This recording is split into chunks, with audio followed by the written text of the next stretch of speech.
Hi, I am Hafiz Hamad Safar.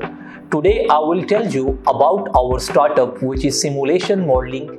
As we know that climate change is causing drastic effects on Earth, induced disasters are resulting in large-scale humanitarian crises and displacement. So, Simulation Modeling is a startup. Our aim is to aware people about climate change reality and provide climate-smart solution. It includes trainings and application of simulation modeling to predict risk and possible adaptation and mitigation management solution.